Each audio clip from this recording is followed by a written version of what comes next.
sehat, sejahtera, dan diberkati Tuhan selalu. Mari kita memuji Tuhan bersama-sama dan kita naikkan pujian ini. Haleluya.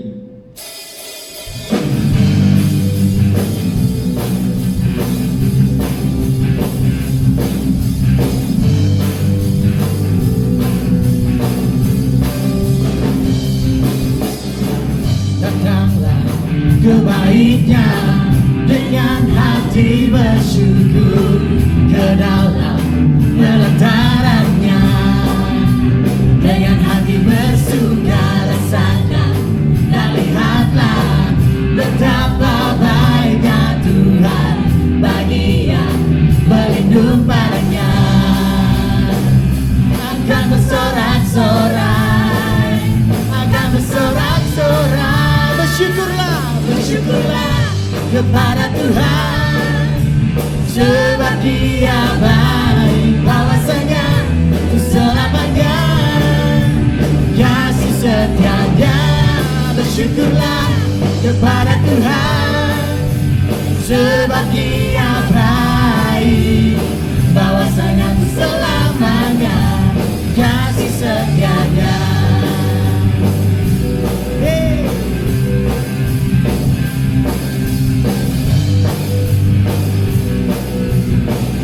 Sekali lagi, datanglah ke baitnya, datanglah ke baitnya dengan hati bersyukur, ke dalam pelatarannya dengan hati bersunga rasakan dan lihatlah betapa baiknya Tuhan bagi yang berlindung padanya. Akan bersorak-sorai,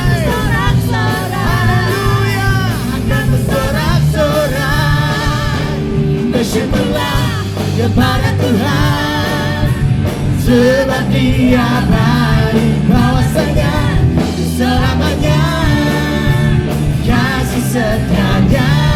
Bersyukurlah kepada Tuhan, sebab Dia baik, bahwasanya selamanya kasih setianya.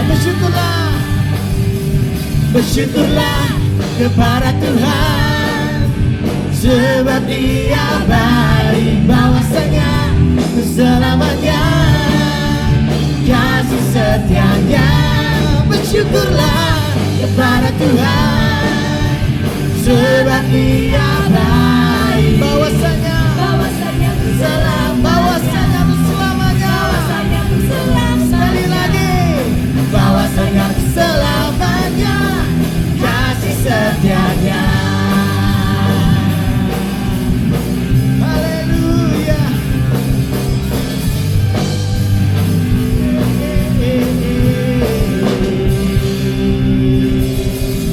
Haleluya. Haleluya. Haleluya. Kaulah Allah kami yang setia. Tiada apa yang dapat kami balaskan Tuhan akan kebaikan-Mu dalam kehidupan kami. Hanya ucapan syukur dan terima kasih kami Tuhan. Kami naikkan kepada-Mu. Haleluya.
bersyukur padamu selamanya.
untuk selalu mencari wajah, karena Engkaulah satu-satunya Tuhan yang berkuasa di atas kehidupan kami, yang berkuasa di atas seluruh bumi ini. Haleluya. Bapa, pulihkan negeri kami.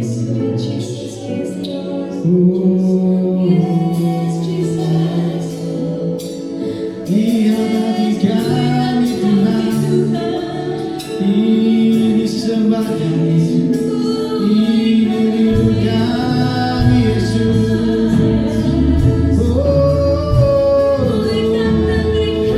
Angkatkan suara kita, angkatkan nyanyian baru di tempat ini. Tuhan hadir di sini, Yesus Kristus Tuhan.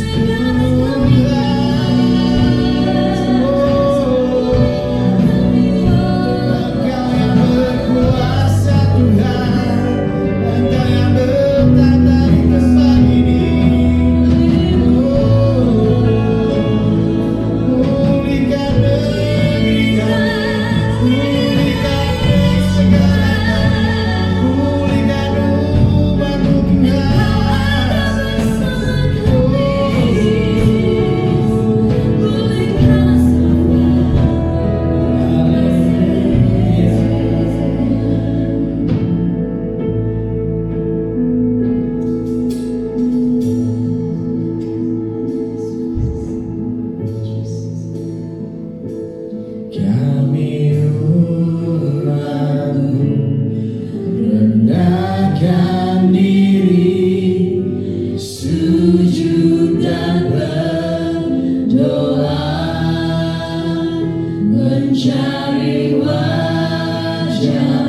kembalikan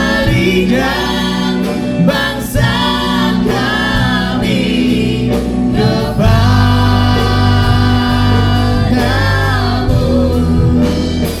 Tuhan, pulihkan, ampunilah bangsa kami, dan pulihkan kembali negeri kami. Katakan, Tuhan pulihkan, Tuhan pulihkan, Bapa pulihkan,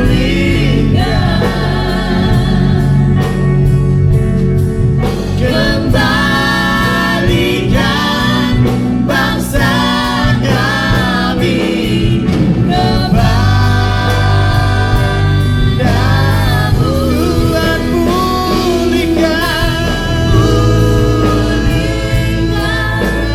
ampunilah bangsa kami,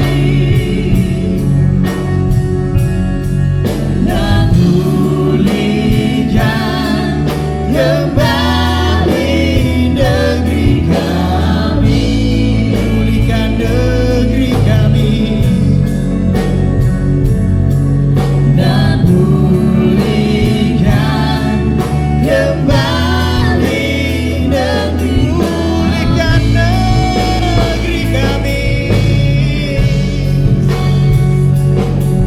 dan pulihkan kembali negeri kami.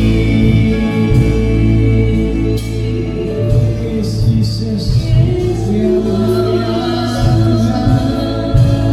Pulihkan negeri kami, pulihkan bangsa kami,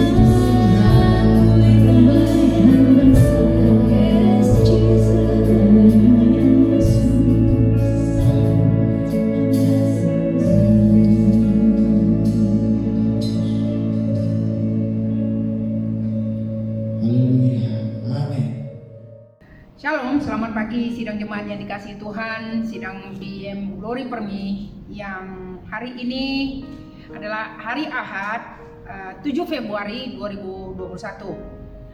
Saya ingin membahas tema umum gereja kita BM Sarawak secara berseri dalam sepanjang bulan ini, supaya kita semua sidang jemaat yang dikasihi Tuhan boleh memahami akan tema umum kita yang ada di belakang mimbar ini, yaitu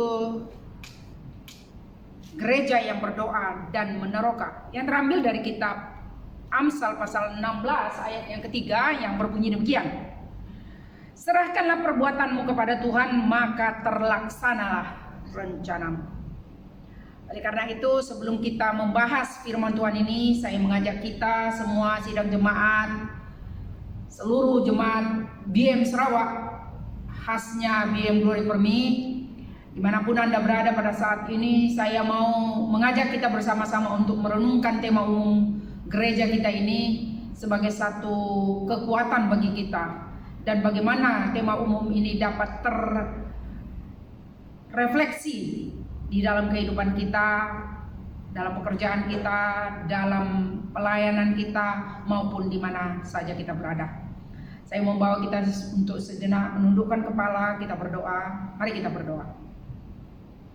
Tuhan Allah Bapa, Allah di dalam nama Tuhan kami Yesus Kristus, Allah yang memiliki firman dan yang adalah firman yang hidup.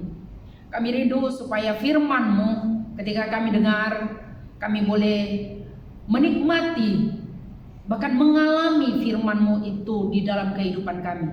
Sehingga Bapa di sorga, dalam menjalani kehidupan kami di era pandemik yang seperti ini, kami tetap boleh memiliki posisi yang tepat, yaitu menjadi gereja yang berdoa dan meneroka. Terima kasih Bapa di sorga, berkati hamba-Mu dalam menyampaikannya bagi semua sidang jemaat kami hari ini. Dalam nama Tuhan Yesus. Amin. Saudara-saudaraku yang dikasihi oleh Tuhan Yesus Kristus, pada hari ini minggu pertama bulan Februari yang biasanya kita sebagai sidang jemaat di gereja kita menjalankan perjamuan kudus. Namun oleh karena kita tidak menjalankannya pada hari ini, oleh karena kita berada di dalam situasi PKPB bersyarat, dalam arti kata gereja kita ditutup dan kita tidak menyediakan peralatan yang perlu kita lakukan di dalam perjamuan kudus. Sehingga saya dalam minggu yang pertama ini saya ingin membawa kita kepada melihat tema umum gereja kita BM Sarawak untuk meneliti apa maksud daripada tema umum ini. Meskipun tema ini sebenarnya pada tahun 2012 yang lalu telah dikemukakan gereja yang berdoa tetapi dan mengutus. Dan saya tahun 2012 saya sudah juga membahas tentang gereja yang berdoa dan mengutus ini secara berseri. Namun hari ini saya membawa kita lagi bertemu dengan tema yang sama, tetapi dalam konteks di belakangnya meneroka. Jadi apa yang dinyatakan oleh tema umum ini kita akan bahas. Apa maksudnya gereja yang berdoa dan meneroka. Jadi saya berharap beberapa minggu ke depan saya secara khusus memberikan tema-tema ini kepada kita untuk menjadi pembelajaran bagi kita di seluruh BM, khasnya di BM Glory Per Me, supaya tidak menjadi hanya tema umum gereja, hanya ada berada di mimbar, di belakang mimbar, tetapi sebagai pajangan tanpa bahasan. Tetapi saya bertanggung jawab sebagai hamba Tuhan untuk membahas setiap tema-tema umum yang diberikan kepada kita sebagai satu pola bagaimana gereja kita BM Sarawak mau menyambut, mau mendorong, memberikan semangat supaya menjadi gereja yang berdoa dan meneroka. Nah, oleh karena demikian saya ingin membawa kita 3 perkara bagaimana kita boleh membahas akan tema ini. Oleh karena itu saya memberikan terlebih dahulu pembahasannya secara etimologinya. Apa maksud daripada gereja yang berdoa dan meneroka? Sehingga kita perlu mengerti dan memahami tema umum ini supaya itu ketika kita memahaminya maka kita mau menghidupinya.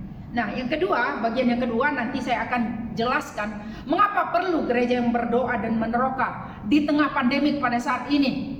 Nah, saya akan memberikan juga 3 alasan dan relevansinya bagi jemaat. Jadi semua pembahasan yang ada saya akan menzoomkan kepada kita sebagai jemaat Tuhan bagaimana kita menghidupi tema umum gereja kita ini. Oleh karena sedemikian saya ingin membawa kepada kita apa itu gereja, apa itu berdoa, apa itu meneroka. Kita akan meneliti sebentar tentang apa maksud dan pengertian secara etimologi daripada gereja. Saudara-saudaraku yang dikasihi Tuhan, kalau kita bertanya apa itu gereja, pada umumnya secara umum kita tahu bahwa gereja itu adalah tempat peribadahan, tempat orang Kristen beribadah. Khasnya pada hari Ahad setiap orang yang beragama Kristen selalunya pergi ke gereja. Nah, mungkin kita berpikir, oh itulah gereja. Ya, itu tidak salah. Itu pendapat pada umumnya, pandangan pada umumnya yang mengatakan bahwa gereja itu adalah satu tempat, menuju kepada satu tempat bangunan. Di mana saya sedang berdiri ini merupakan bangunan di mana kita menjadikan tempat ini menjadi tempat peribadahan bagi jemaat kita BM Glory Per Me. Nah, tetapi secara Alkitab atau secara teologis, kata-kata gereja ini tidak pernah ditujukan menuju kepada satu tempat atau bangunan, tetapi menuju kepada pribadi seseorang. Jadi Alkitab sedikit membuat perbezaan apa maksud gereja itu menurut Alkitab. Jadi Alkitab tidak memberitahu kepada kita bahwa gereja itu adalah bangunan, ya. Tetapi gereja itu menunjuk kepada satu pribadi, yaitu apa? saya tak perlu membahas, seingat saya sudah membahas ini secara mendalam di tahun 2012, bahkan juga setiap kali kita membahas tentang gereja, saya tetap menunjuk kepada pribadi kita, orang-orang pilihannya. Saya mengambil satu ayat daripada 1 Petrus 2 ayat 9 yang mengatakan, tetapi kamulah bangsa yang terpilih, imamat yang rajani, bangsa yang kudus, umat kepunyaan Allah yang dipanggil, umat kepunyaan Allah sendiri, supaya kamu memberitakan perbuatan-perbuatan yang besar dari Dia yang telah memanggil kamu keluar dari kegelapan masuk kepada terangnya yang ajaib. Artinya gereja itu adalah merupakan suatu panggilan Allah kepada kita, bangsa yang dipilih oleh Allah, bangsa yang dikuduskan oleh Allah, bangsa yang kepunyaan Allah sendiri. Saudara, kalau berbicara tentang kepunyaan Allah itu berarti diri Anda, bukan diri saya. Jadi tujuannya adalah supaya kita memberitakan perbuatan-perbuatan besar dari Dia, di mana kita dipanggil keluar dari kegelapan menuju terangnya yang ajaib. Artinya Tuhan mau menggunakan pribadi-pribadi, yaitu kamu, saya, dan kita semua menjadi satu kekuatan Allah untuk dijadikan sebagai alatnya. Jadi itulah gereja. Jadi kalau kita berbicara tentang gereja, gereja itu adalah pribadi Anda, saya, dan semua kita yang ada, yang mendengarkan firman Tuhan yang saya sampaikan ini, yang dimana Allah memanggil, menguduskan untuk digunapakai bagi mengabarkan perbuatan-perbuatan yang besar dari Dia, sehingga kita dipilihnya untuk melakukan rencananya. Oke, nah apa itu berdoa? Nah itu lagi ya, gereja yang berdoa. Jadi apa itu berdoa? Kata berdoa ini ada banyak rumusan rohaniawan, rumusan orang-orang Kristen yang mengatakan bahwa doa itu adalah didengar oleh Allah, Allah, jadi didengar oleh Allah, itu doa. Dan mengatakan bahwa berdoa itu adalah sesuatu sesuatu yang dilakukan atau relasi antara manusia dengan Tuhan, adanya permohonan manusia kepada Allah. Jadi itulah dinyatakan dengan berdoa. Sesuatu apa yang kita pohonkan, apa yang kita bawakan kepada Tuhan, itulah yang kita minta kepadanya dalam doa kita. Perjumpaan dengan Allah, kira-kira demikian ya. Ketika kamu memohonkan permohonan kepada Tuhan, kamu berjumpa dengan Tuhan melalui doa kamu. Tetapi bagaimana Tuhan berjumpa dengan kamu melalui firman-Nya? Oke, harap kita memahami istilah-istilah yang perlu ada di dalam tiap-tiap tema yang ada. Jadi ketika dikatakan berdoa itu merupakan perjumpaan relasi Anda dengan Tuhan. Jadi Anda berkata-kata, bercakap-cakap dengan Tuhan, itulah doa. Nah, saya ingin membawa kita kepada satu prinsip yang benar, bahwa doa itu adalah merupakan perintah Allah. Allah mau supaya setiap orang yang percaya berdoa, karena itu merupakan satu sebenarnya menunjuk kepada keterbatasan kita sebagai manusia. Sebenarnya kita memohonkan kepada orang yang lebih berkuasa, karena kamu dan saya itu terbatas. Kita mempunyai banyak keterbatasan sehingga kita datang kepada Allah untuk memohonkan. Oleh karena kita adalah manusia yang terbatas, kita memerlukan kuasa Tuhan yang tak terbatas untuk menjawab segala keperluan-keperluan kita. Saudara-saudaraku, apapun pengertian pemahaman Anda tentang berdoa itu, Tuhan Yesus berkata berdoalah tak jemu-jemu. Artinya senantiasa berdoa, unlimited. Jadi kalau doanya kita sebagai orang Kristen tidak dibatasi dengan waktu dan tempat, di mana saja, kapan saja, dan bila-bila mana. Bila-bila saat saja. Jadi doa itulah sehingga orang berkata nafas hidup orang percaya. Nafas hidup, kalau kita masih bernafas, kita harus berdoa. Kira-kira demikian kesimpulannya. Oke, sedang meneroka. Apa itu istilah meneroka? Ya, Saya sengaja melihat kamus Dewan untuk boleh memahami apa artinya meneroka. Di dalam kamus Dewan dia kata meminta kita keluar untuk membuka kawasan baru, menjelajah suatu kawasan yang tidak dikenal untuk memeriksa apa sesuatu yang ada di tempat itu. Jadi dapat juga saya pahami bahwa meneroka ini suatu perintisan, kira-kira demikian ya, pembukaan jalan supaya orang yang membuka jalan itu biasanya banyak cabaran, ya membuka hutan, kira-kira demikian ya. Dia banyak cabaran-cabaran yang harus dilakukan, sehingga dengan kondisi itulah seseorang peneroka boleh menemukan sesuatu apa yang ingin ditemukannya. Jadi itulah artinya meneroka. Sedangkan saya ingin membawa arti meneroka ini dalam konteks bergereja. Dalam konteks gereja itu apa artinya meneroka? Meneroka itu adalah suatu keperluan sebenarnya sebagai gereja Tuhan yang berfungsi untuk mengandalkan satu kuasa yang besar untuk melakukan sesuatu yang ada di hadapan kita. Jadi apa yang dinyatakan di dalam kitab Amsal itu tadi dikatakan, serahkanlah perbuatanmu kepada Tuhan, maka terlaksanalah segala rencanamu. Jadi artinya kita tak tahu apa yang di depan sana berlaku, tetapi kita mau menerokai tempat itu, maka kita perlu satu penyerahan diri kepada Allah, sehingga kita mampu melaksanakan, kita mampu menelusuri, kita mampu membuka jalan, kita mampu dimungkinkan semuanya untuk dapat menerokai, untuk dapat memahami apa yang ada di hadapan sana, supaya apa yang kita inginkan terlaksana. Demikian ya. Jadi dalam konteks bergereja ini kita berharap kepada Tuhan supaya apa yang kita ingin lakukan dapat terlaksana. Jadi penerokaan yang kita lakukan dalam konteks bergereja pun demikian. Saya ingin mengambil satu ilustrasi, quotes, pernyataan William Carey dalam bukunya. Dia berkata begini, sebagai gereja Tuhan, minggu yang lepas saya sudah ungkapkan ini quotes yang dia nyatakan. Dia berkata begini, sebagai gereja Tuhan kita harus berharap terhadap hal-hal yang besar dari Allah. Ya, jadi penerokaan itu juga demikian. Kita mau berharap kepada hal-hal yang besar dari Tuhan.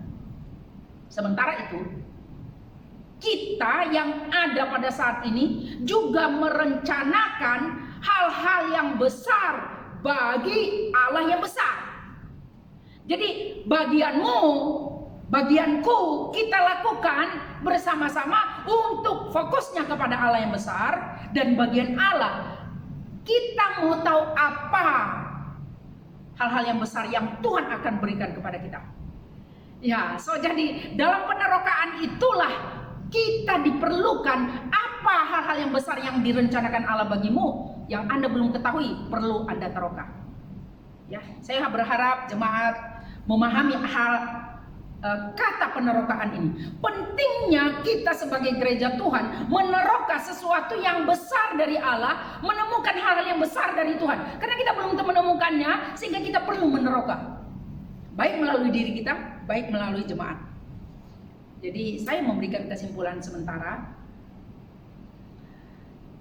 Penting sebagai gereja yang berdoa dan meneroka, supaya kita dapat menemukan hal-hal yang besar itu yang Tuhan akan anugerahkan itu kepada kita, maka kita perlu membawa perencanaan itu kepada Allah.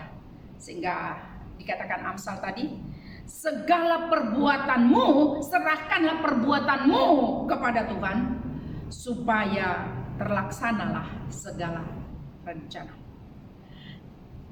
Saudara-saudara, saya sungguh terpuja melalui gereja yang berdoa dan meneroka ini. Sehingga saya berpikir pentingnya kita sebagai gereja Tuhan meneroka apa yang belum kita tahu tentang hal yang besar yang Tuhan akan berikan kepada Anda, kepada saya. Saya tak tahu, tetap perlu saya teroka. Apalagi yang Tuhan ingin berikan kepada kita. Oke, saya berharap Anda satu iman dengan saya. Karena apa? Karena Allah adalah Allah yang baik, yang merancangkan masa depan Anda yang penuh dengan harapan. Yang kedua, mengapa gereja perlu berdoa dan meneroka? Mungkin Anda berpikir, ini lagi pandemik, ini lagi kita PKPB kok meneroka? Nanti kita kena saman, pastor. Ya, penerokaan yang bagaimana yang perlu kita lakukan? Ya, sebagai gereja Tuhan. Ya, kita melihat di dalam bagian ini, saya pun sudah diberikan kira-kira demikian. Ini tema umum gereja kita di tahun 2021. Mau tidak mau kita bahas dia, mau tidak mau kita jalani dia, sehingga tema umum ini harus sampai kepada seluruh gereja BM Sarawak. Dalam arti kata, apa yang kita lakukan di tengah pandemik 2021 ini yang dibawa oleh COVID-19? Ya, kira-kira demikian ya. Yang pertama, saya ingin membawa saudara sebagai gereja Tuhan dimanapun Anda berada. Karena gereja kita BM Sarawak meminta tema umum ini kita bahas. Itu berarti yang pertama, sebagai gereja Tuhan kita harus tetap eksis melayani dengan cara yang kreatif dan inovatif. Wah, apalagi nih pastor? Mungkin Anda akan berkata, sebagai gereja Tuhan yang ada di era pandemik ini, gereja kita BM Sarawak harus bekerja, harus melayani secara kreatif dan inovatif. Bagaimana itu? Yang macam mana maksudnya, pastor? Oke, saya ingin memberikan Anda pemahaman, pengertian. Kreatif yang seperti apa dan inovasi yang seperti apa yang perlu dilakukan oleh gereja Tuhan di era pandemi ini. Saudaraku, arti kreatif di sini, kita harus mampu membuat suatu cara yang baru dengan produk yang baru dari perspektif yang baru.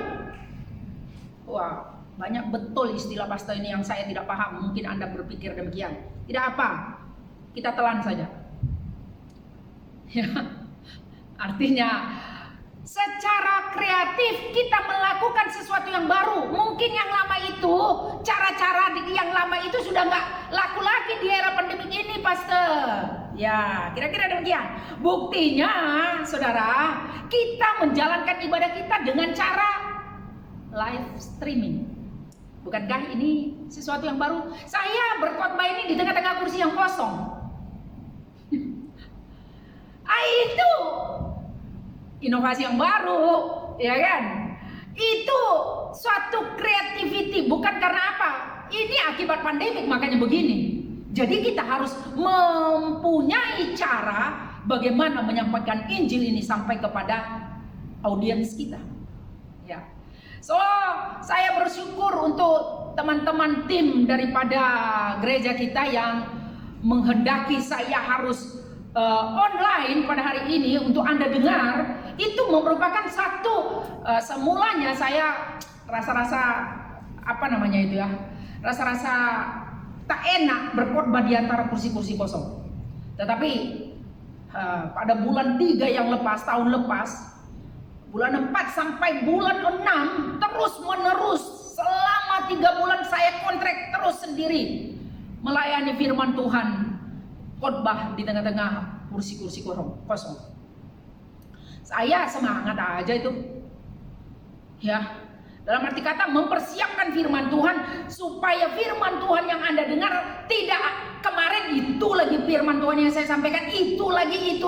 Bosan Anda mendengar. Saya tidak mau. Anda dalam perspektif saya sebagai hamba Tuhan, saya tidak mau Anda merasa bosan dengan apa yang saya khotbahkan. Karena apa? Dia senantiasa baru.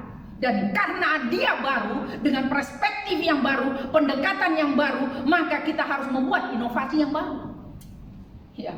Khotbah saya tidak akan pernah sama minggu yang lepas dengan bila yang sudah saya lakukan. Bahkan tiap hari saya menyampaikan renungan firman Tuhan secara baru bagi Anda. Artinya saya berusaha untuk melakukannya. Itu sebagai satu kreativiti saya untuk bagaimana menyampaikan Injil di tengah-tengah era pandemik ini kepada setiap jemaat Tuhan. Saudara-saudaraku yang dikasihi Tuhan, itu memerlukan kerja keras. Kalau copy paste saja senang saja buat orang. Saya tidak mau copy paste karena itu bukan buah pikiran saya, pikiranmu bukan pikiranku. Pikiranku saya boleh lakukan. Oleh karena saya ingin menginspirasi orang lain melalui apa yang saya renungkan. Saudara-saudaraku yang dikasihi Tuhan, itu berbeda dengan orang lain yang copy paste. Satu kali bukan copy paste, memang dia forward saya punya khotbah. Satu kali teman saya dari Kucing, dia forward lagi balik kepada saya renungan saya pada hari Rabu yang lepas. Bahkan dari Sarike dia forward lagi. Apa semua orang ini forward saya punya renungan ini kepada saya lagi balik. Saya dapatkan daripada teman dari sini. Artinya telah menjadi berkat firman Tuhan itu dan dia forward. Betul. Tetapi jangan copy paste. Ya, saya tidak berapa suka. Itu pencurian minda saya kata. Oke, walau bagaimanapun kalau kita kongsi yang benar-benar milik kita, itu pasti jadi berkat. Karena apa? Karena itu firman Tuhan itu menghidupkan kehidupan kita, yang mampu menghidupkan orang.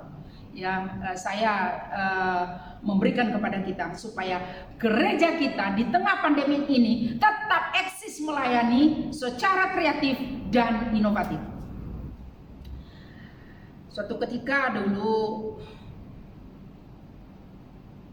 Paulus pernah berkata begini di dalam 1 Korintus 9 ayat 22 sampai 23. Bagi semua orang aku telah menjadi segala-galanya supaya aku sedapat mungkin memenangkan beberapa orang dari antara mereka.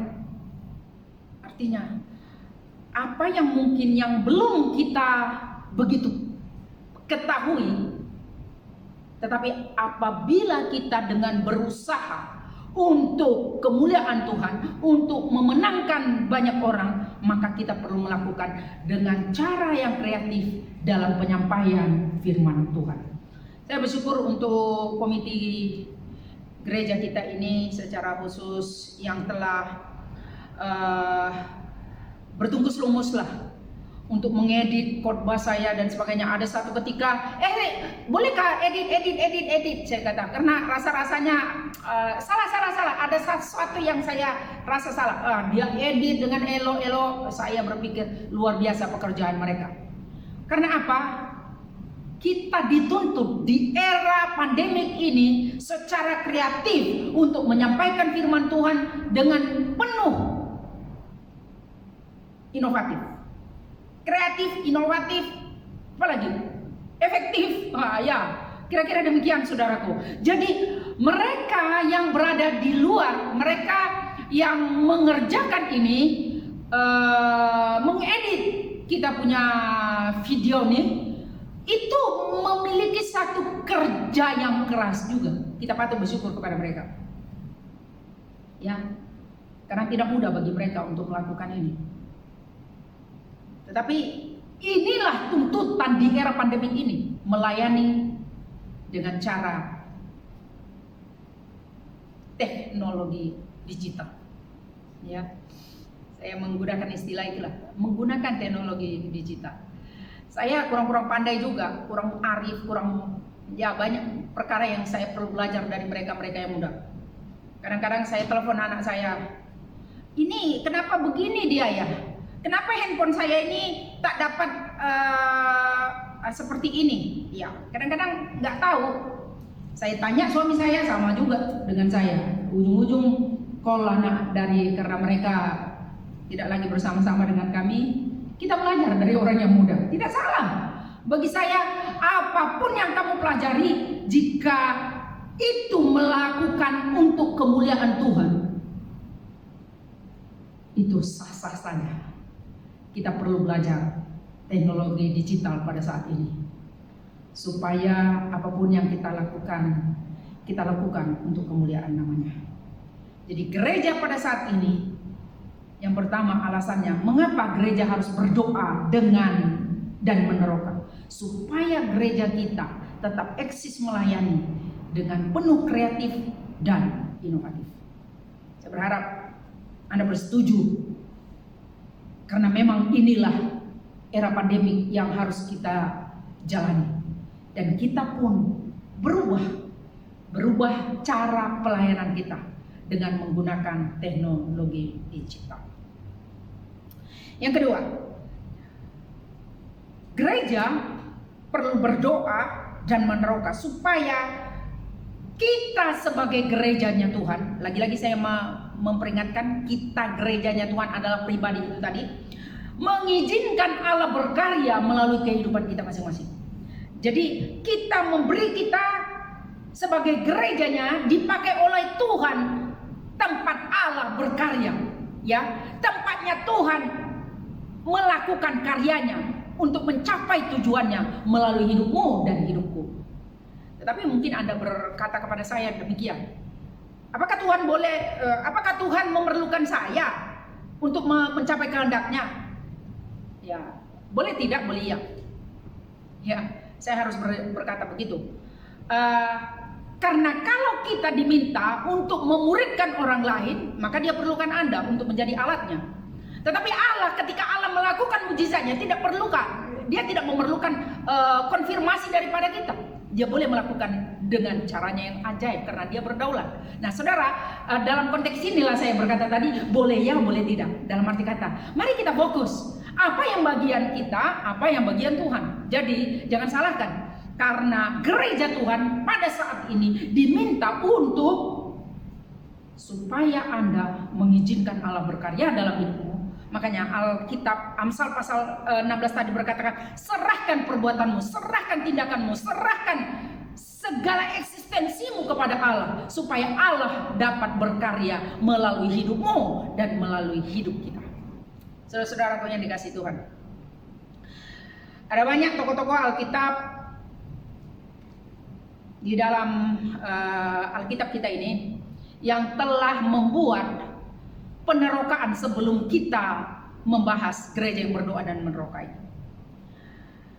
Ya, apa yang mereka lakukan? Doa-doa mereka, penerokaan yang mereka lakukan di masa kehidupan mereka telah menjadikan hidup mereka mengalami kuasa Allah. Ya. Saya terimajinasi juga melalui doa-doa Daniel, doa Musa. Ya, tahun lepas saya telah menyenaraikan dalam renungan kita bagaimana doa Musa, doa Yunus, doa Hana, doa Daniel, doa Ayub. Saya sudah menjelaskan itu. Bagaimana mereka memperlakukan kehidupan mereka melalui doa-doa mereka, penerokaan yang mereka alami, permasalahan yang mereka alami, tetapi membuat kuasa Allah berkarya dalam diri mereka. Saudara-saudaraku, ada banyak contoh di dalam Alkitab yang dapat menjadi pegangan kita. Anda boleh baca dalam kitab Daniel pasal 1 ayat 20 ya. Bagaimana Daniel begitu tekun berdoa. Saudara, apa yang terjadi di dalam doa-doa Daniel itu? Alkitab mencatat, karena ketekunan Daniel dalam berdoa untuk memahami rencana Allah dalam pelayanannya, dalam perjalanan kehidupan mereka sebagai dalam persahabatan dengan Daniel, Sadrak, Mesak, Abednego, Tuhan bekerja di dalam diri mereka. Anda tahu apa yang terjadi di dalam kehidupan mereka? Alkitab mencatat, saudara, bahwa ketekunan mereka dalam berdoa telah melahirkan bahwa mereka 10 kali lebih cerdas dari orang-orang yang berilmu pada masa itu. Wow, saudaraku yang dikasihi Tuhan, ketika mereka berdoa, ada sesuatu yang terjadi yang Tuhan lakukan. Itulah doa Daniel.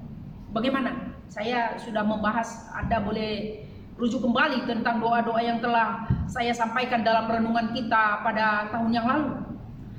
bagaimana doanya Ayub, bagaimana doanya Yusuf.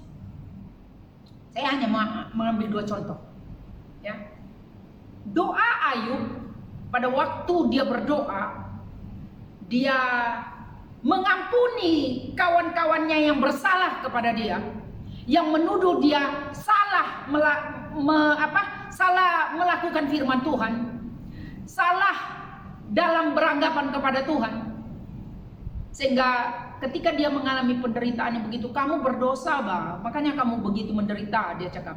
Sebenarnya penderitaan yang dialami oleh Ayub begitu mengerikan, sampai istrinya pun mengutuk dia.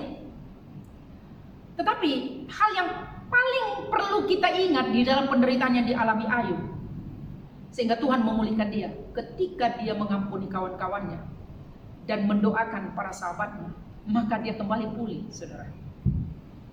Ya, artinya ketika kita meneroka perjalanan hidupnya Ayub ketika dia menderita ya saudara, maka kita memahami bahwa iblis itu tidak takut kepada kita. Bahkan kadang-kadang orang-orang yang teman kita, sahabat kita pun tak berpihak lagi kepada kita. Kita merasa lonely ya. Kalau demikian, tak ada, istri pun meninggalkan kita, mengutuk kita, siapa lagi? Tak ada. Kawan pun menjauh daripada kita. Oleh karena apa? Kita sudah tinggal borok semua, sehingga orang menjauhi kita. Saudara, dalam kondisi yang seperti itu, iblis begitu merasa puas. Ya, kamu sekarang berada di tempat yang paling malang dalam kehidupan. Kutukilah Allahmu, kata istri dia. Saudara, tetapi Ayub tidak melakukannya. Ketika dia mengampuni orang-orang yang bersalah kepada dia, maka Tuhan memulihkan hidupnya. Oleh karena itu, saya ingin memberikan satu kesimpulan kepada kita pada saat ini. Iblis senantiasa ingin menghancurkan kehidupan para anak-anak Tuhan. Tetapi iblis tak takut dengan apa yang kamu lakukan. Iblis tidak pernah takut tentang firman Tuhan yang sebegitu banyak yang engkau tahu dan engkau pahami. Tak pernah takut dia. Sedangkan Yesus juga dicobai dia, ya kan? Apalagi saya. Ya, saya hanya 1-2 ayat firman Tuhan tahu. Kemudian berkata, iblis. Ya, saudara, iblis itu masih ada sampai pada saat ini. Masih ada di tengah-tengah dunia ini. Sehingga jangan pernah berpikir iblis akan lari terbirit-birit oleh karena Anda memegang firman Tuhan. Anda tahu firman Tuhan. Siapa bilang iblis boleh menyamar seperti malaikat terang? Saudara, iblis namanya iblis. Dia penipu. Dia boleh tipu dengan cara kata-kata. Dia boleh tipu dengan cara banyak kita mengerti, memahami firman Tuhan. Tetapi hanya satu, ketika kamu berdoa, kamu mengatakan kepada Tuhan hal-hal yang tidak terucapkan di hadapan Allah, maka dia akan takut kepadamu. Dia mengandalkan kuasa Allah. Saudara-saudaraku yang dikasihi Tuhan, gereja yang berdoa dan meroka membuat kita paham bahwa penting kita berdoa untuk menyatakan kepada iblis bahwa dia tidak berkuasa atas hidup kita. Amin. Yang terakhir, ketiga, supaya kita sebagai gerejanya mengalami Tuhan dan firman-Nya. Saudara-saudara, yang membuat kita mengalami Tuhan bukan karena seberapa banyak firman Tuhan yang kita tahu, bukan seberapa banyak persembahan kita bagi kepada gereja, bukan seberapa banyak masanya kita berkata-kata dalam berbagai-bagai bentuk bahasa, bukan. Tetapi apabila kita mengalami Tuhan dan firman-Nya, artinya di mana Anda berada, Anda sedang menghadirkan Tuhan di tempat di mana Anda berada. Itulah orang yang mengalami Tuhan. Perjumpaan melalui doa, perjumpaan kepada Tuhan melalui doa-doa kita, bukan saja setakat kita ketika kita meminta, ketika kita berdoa, tetapi mengalami Tuhan dan firman-Nya. Artinya menghadirkan Tuhan setiap saat dalam perkataan, perbuatan, dan tindakan kita. Tidak terbatas tempat di mana kita berada. Suatu kali, saudara, saya bertemu dengan kawan saya yang sudah lama. Ketika saya berada di Indonesia, dia terkejut lihat saya. Hai, dia kata. Tetapi ketika saya lihat, dia kayak ini. Sepertinya saya tak begitu mengenal dia lagi. Tapi rupa boleh berubah. Tetapi kalau sinar kemuliaan Tuhan tidak boleh berubah. Ya, saudara, rupa saya boleh tua, tetapi kemuliaan Tuhan mesti menjadi tetap mengikuti kita. Bagaimana dia boleh terjadi? Kalau kita mengalami Tuhan dan firman-Nya. Saudara-saudaraku yang kasih dalam Tuhan Yesus. Gereja yang berdoa dan merokah, kita tidak dapat menipu. Kita berkata, saya mengalami Tuhan. Tetapi kalau benarkah Tuhan ada di dalam dirimu? Itu menjadi pertanyaan kepada kita. Suatu ketika dulu, waktu itu saya masih melayani di satu tempat. Saya melihat seseorang yang telah Tuhan meninggalkan kemuliaannya dalam dirinya. Saya tidak pernah tahu bahwa dia telah melakukan perbuatan dosa. Tetapi ketika saya melihat dia, kenapa dia begitu lusuh? Kenapa dia begitu wajahnya tak memancarkan kemuliaan Tuhan? Saudara, saya tidak menghakimi, tetapi ketika dia melihat saya, dia langsung tersungkur malu dan dia lari karena ketemu. Dia hanya melihat saya. Kenapa demikian? Saya berpikir, adakah saya terlalu kasarkah? Saya tidak bersifat kasar kepada dia, tetapi dia tahu posisi dia sebagai anak Tuhan yang sudah jatuh. Dia takut melihat sinar kemuliaan Tuhan yang masih mengikuti kita. Saudaraku, saya berharap ketika kita kita jatuh dalam dosa, mari jangan tetap tinggal di dalam dosa. Bangkitlah Anda daripada dosa itu. Karena ketika dosa yang Anda lakukan, hati-hati, upah dosa adalah maut. Tidak berarti kita bebas dari dosa. Dalam arti kata, manusia pada hakikatnya berdosa. Tetapi Tuhan mengasihi orang yang berdosa. Untuk itulah dia mati bagi saudara dan saya.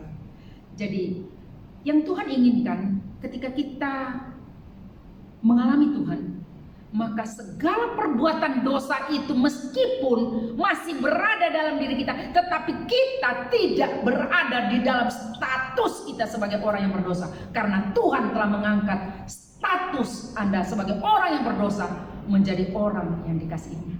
Saudara-saudara yang dikasihi Tuhan, sehingga Anda dimungkinkan, saya dimungkinkan sebagai orang yang berdosa, karena status saya telah diangkat oleh Tuhan, maka segala perbuatan dosa menjadi satu kebencian bagi kita. Karena apa? Karena kita mau menyenangkan hati Tuhan. Orang yang mau menyenangkan hati Tuhanlah yang mampu, yang dapat mengalami Tuhan dan firman-Nya.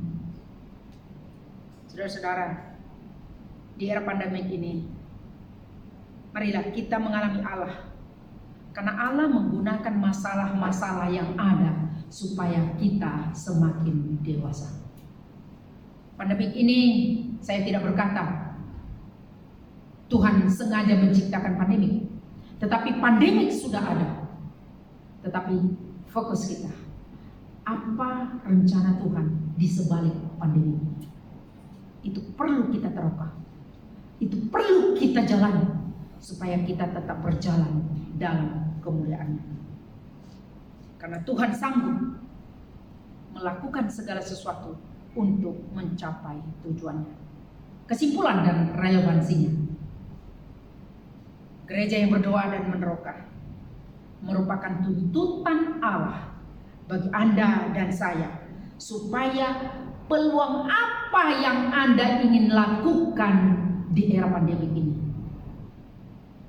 Serahkan perbuatan Anda kepada Tuhan supaya terlaksanalah rencana. Yang kedua, melalui gereja yang berdoa dan meneroka ini, Tuhan mau supaya Anda dan saya terus berkarya. Jangan berhenti, karena pandemi belum berakhir. Berkaryalah, lakukanlah bagianmu, lakukanlah tugasmu, lakukan apa saja untuk kemuliaan bagi namanya. Sepanjang itu memuliakan nama Tuhan, maka Tuhan akan menggunakan karya Anda untuk memberkati orang lain. Yang terakhir, gereja yang berdoa dan meneroka. Allah menghendaki supaya kita yang tinggal di dalam era pandemi ini, Tuhan memberikan supaya kita mengalaminya dan firman-Nya berkuasa dalam kehidupan kita. Tuhan memberkati Anda. Selamat siang dan mari kita berdoa. Bapa di sorga, terima kasih karena hamba sudah menyampaikan firman-Mu. Biarlah firman Tuhan ini menjadi bagian dalam kehidupan kami sebagai anak-anak kerajaan. Apapun masalah kami yang kami hadapi saat ini, Tuhan, kami percaya di sebalik masalah Tuhan tetap ada, dan Tuhan akan mendorong kami untuk tetap mengalami Tuhan dan firman-Nya. Terpujilah Bapa di surga, meteraikan firman-Mu di dalam kehidupan kami, supaya kami tetap boleh berjalan sesuai dengan rencana-Mu. Terpujilah Bapa, dalam nama Tuhan Yesus. Amin. Soli Deo Gloria.